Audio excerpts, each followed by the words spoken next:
Olá, estamos de volta com o Senado agora. O homicídio de agentes de segurança pública em serviço ou motivado pelo posto de trabalho pode se tornar crime hediondo. O assassinato de cônjuge, companheiro ou parente de até terceiro grau deles também entra nesse novo enquadramento criminal. É o que determina um projeto aprovado pelo plenário do Senado nesta quinta-feira e que aguarda sanção presidencial para se tornar lei. O texto aprovado pelos senadores abrange todas as polícias, o Corpo de Bombeiros, as Forças Armadas, integrantes do sistema prisional e integrantes da Força Nacional de Segurança Pública. O relator do projeto, senador Álvaro Dias, explica como ficam as penas com a mudança aprovada pelos senadores. A pena aumenta em 1/3, né? Passa a ser condenado o criminoso com base dos dispositivos do Código Penal referente a crimes hediondos, que são os crimes cuja penas é mais rigorosa. Então, esse é o objetivo, incluir entre crimes hediondos aqueles praticados contra agentes de segurança, exatamente como forma de protegê-los, de valorizar o trabalho daqueles que procuram proteger as famílias brasileiras. Outro projeto aprovado nesta quinta-feira pelos senadores torna crime de responsabilidade a aplicação indevida dos recursos da merenda escolar. Pelo texto, que ainda precisa ser aprovado pela Câmara dos Deputados, a autoridade municipal pode ser presa, perder o mandato ou ficar inelegível por até 8 anos se a merenda escolar for suspensa porque os recursos foram aplicados em outros projetos. Atualmente, o orçamento que garante a alimentação dos alunos da rede pública de ensino vem do Plano Nacional de Alimentação Escolar, que faz parte do Fundo Nacional de Desenvolvimento da Educação. No ano passado, mais de 42 milhões de crianças foram beneficiadas. É um absurdo que há nesse país algumas prefeituras que usam o dinheiro da merenda das crianças para a impunidade e para a corrupção. Esse projeto vem preencher um estranho vácuo em nossa legislação, de modo a preservar um dos direitos mais sagrados dos nossos estudantes. Até aqui, o desvio de recursos da merenda escolar em benefício próprio era alcançado apenas pelo Código Penal, mas o desvio de finalidade dos recursos não tinha previsão penal alguma. A partir de agora, tal conduta por parte dos agentes públicos será crime de responsabilidade, de modo a evitar esta mesma conduta. O plenário do Senado também aprovou o nome do senador Ataídes Oliveira para o Conselho de Ética. Na próxima terça-feira, o colegiado deve se reunir pela primeira vez nessa legislatura para eleger o presidente e definir o plano de trabalho. O Senado pode barrar a redução do mandato dos parlamentares da Casa, foi o que sinalizou o senador Renan Calheiros. Na noite de quarta-feira, os deputados aprovaram mandatos de 5 anos para todos e outras propostas da reforma política. Nesta quinta, os congressistas e o presidente do Tribunal Superior Eleitoral opinaram sobre as mudanças. Dias Toffoli veio ao Congresso para defender a entrada do Brasil no IDEA, o Instituto para a Democracia e a Assistência Eleitoral, um grupo de cooperação formado por 28 países. Mas depois dos encontros com os presidentes da Câmara e do Senado, o assunto foi outro, a reforma política. Os deputados aprovaram nas últimas 2 semanas mudanças na legislação. Para o presidente do TSE, faltou mexer no principal. Hoje são os próprios candidatos e os próprios partidos que estabelecem os limites do quanto vão gastar em campanha.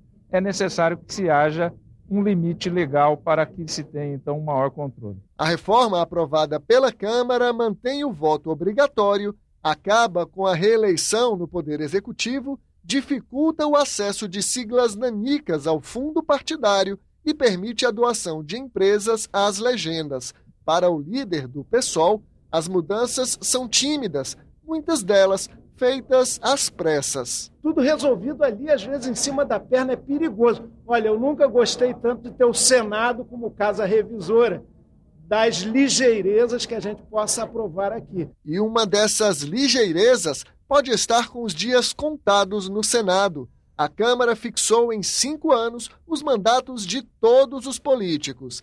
Presidente, governadores, prefeitos, deputados e vereadores ganham 1 ano, mas os senadores perdem 3.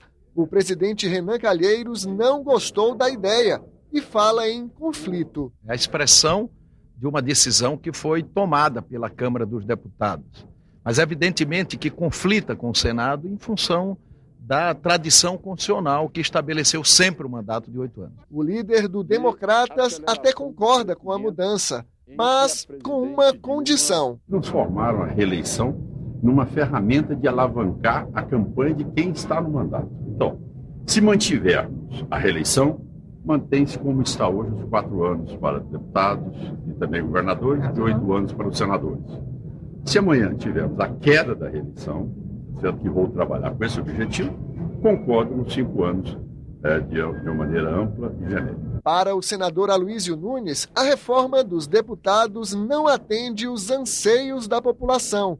Em matéria de reforma política, cada cabeça é uma sentença, essa que é a verdade. Não é por acaso que nunca se consegue fazer uma reforma grande, de grande profundidade, né? E esse problema da diversidade de opiniões sobre essa matéria, ele é tanto mais agudo quanto maior é o número de partidos. E na Câmara são 28 partidos representados. O Senado tem menos partidos, são 15. E na próxima terça-feira, os líderes das legendas se reúnem para tentar dar um rumo à reforma, quando as propostas chegarem aqui. Tudo que foi aprovado até agora pelos deputados ainda precisa passar por um segundo turno de votação na Câmara. Nós vamos nos esforçar no sentido de aprofundar a reforma política, especialmente com relação a alguns pontos: a transparência do financiamento das campanhas, a limitação para os doadores, de modo a que não haja donos das candidaturas. E vamos também fazer um esforço para votarmos uma cláusula de barreira que seja digna desse nome. 80% dos brasileiros acreditam que a reforma política trará vantagens ao país. São números de uma pesquisa do Data Senado, encomendada pelo senador Fernando Collor. O Data Senado ouviu 1.100 pessoas de todas as regiões do país entre abril e maio. 70% delas disseram ser favoráveis ao voto facultativo. 74% defenderam um mandato de 4 anos para todos os cargos. E 73% apoiaram um limite para as reeleições no Poder Legislativo. A eleição para suplente de senador foi defendida por 88% das pessoas ouvidas. Já a redução do tempo de campanha eleitoral foi a opção de 66% dos entrevistados. 88% concordaram em limitar os gastos com propaganda e 72% apoiaram o fim do horário político em anos não eleitorais. A redução do número de deputados federais teve o apoio de 91% dos entrevistados, enquanto a redução da quantidade de senadores foi vista com simpatia por 88%. Muita gente acha que nós temos deputados demais, né? Então, diminuindo o tamanho da Câmara dos Deputados, vamos supor, para 300 deputados, e reduzindo o Senado para apenas 2 por estado, você teria uma possibilidade maior do eleitor ter uma vinculação, ou um vínculo, ou uma ligação mais forte com o seu deputado e com o seu senador. Para o senador Fernando Collor, que encomendou a pesquisa, o levantamento deixou claro que a sociedade quer uma reforma que diminua os gastos com a política. A população quer menos tudo. Menos políticos, menos candidatos, menos partidos políticos, menos mandatos, menos tempo de exercício de mandatos, menos eleições, menos campanha, menos gastos, menos propaganda eleitoral, menos financiamento eleitoral, menos municípios e suas estruturas políticas e também menos privilégios para as autoridades. A Comissão de Relações Exteriores ouviu em audiência pública o ex-secretário-geral do Ministério das Relações Exteriores, Samuel Pinheiro, e o jornalista William Vac. Os dois apresentaram visões opostas sobre a política externa brasileira e apontaram rumos. O diplomata Samuel Pinheiro Guimarães foi secretário-geral do Ministério das Relações Exteriores por 7 anos no governo Lula. Ele disse que o objetivo da política externa é contribuir para o desenvolvimento do país e listou como parâmetros para a formulação desta política a localização geográfica, a legislação brasileira e as características geoeconômicas, como a extensa área de florestas tropicais e o fato de o Brasil ser grande produtor de commodities. Ele criticou a celebração de acordos internacionais sem a adequada participação do Congresso Nacional. Extrema importância a participação do Congresso, dos congressistas na questão das negociações dos acordos internacionais, porque muitas vezes eles geram obrigações de grande alcance, sem que tenha havido nessas negociações a participação dos parlamentares que permitiria uma discussão e um exame mais acurado daquelas normas que vão ser consagradas. E muitas vezes isso é colocado numa espécie de, eu diria até, é colocado como se o Brasil tivesse assumido um compromisso e que, portanto, o parlamento não poderia deixar de aprovar. A condição de exportador de matéria-prima, citada pelo diplomata, foi criticada por senadores e por William Vac. O jornalista considera que o Brasil está em processo de desindustrialização, o que impede o país de ocupar uma posição de maior destaque no mundo. Nós somos, de novo, fornecedores de matéria-prima para um grande foco de poder e estamos perdendo aquilo que seria essencial para a nossa projeção de poder. Jamais seremos qualquer coisa à altura do destino que nós achamos que nós merecemos, que nós achamos brasileiros que merecemos um destino melhor, maior e mais importante do que aquilo que a gente exerce hoje nas relações internacionais. Jamais o seremos sem uma economia forte, baseada em conhecimento, inovação, tecnologia, e isso significa indústria. Outro ponto de divergência foi o que o jornalista denominou a apropriação da política externa brasileira pelo Partido dos Trabalhadores. Eu acho um grave erro por parte do Estado brasileiro, não estou falando nem do governo, desprezar uma das suas instituições de maior tradição, mérito, preparo profissional e capacidade de formulação de políticas em torno da formulação de postulados de política externa ligadas a um grupo privado. Quando a gente fala de um partido político, nós estamos falando, por definição, de um grupo privado. Política externa não é o território de grupo privado. É o território dos interesses de um país. Não há nenhuma apropriação, creio, da política externa do ponto de vista partidário. Muitas das iniciativas que depois viriam a ser desenvolvidas, como foi o Cada Um na Sua, vêm de períodos anteriores, do partido anterior, vem da época do presidente Fernando Henrique Cardoso, que, por exemplo, na Assembleia Nacional Francesa, denunciou a globalização e advogou a globalização solidária e pediu um imposto sobre os fluxos internacionais de capital. Para o senador Tasso Gereissati, autor do requerimento pedindo audiência, a reunião foi esclarecedora. Ficou muito claro o desastre para o nosso país que tem sido a nossa política externa nos últimos anos. A comissão mista que analisa a medida provisória 673 fez a segunda reunião nesta quinta-feira. Deputados e senadores querem votar o relatório nos próximos dias. A medida provisória 673, editada em abril, alterou o Código de Trânsito para dispensar tratores e outros veículos agrícolas das taxas de emplacamento e licenciamento.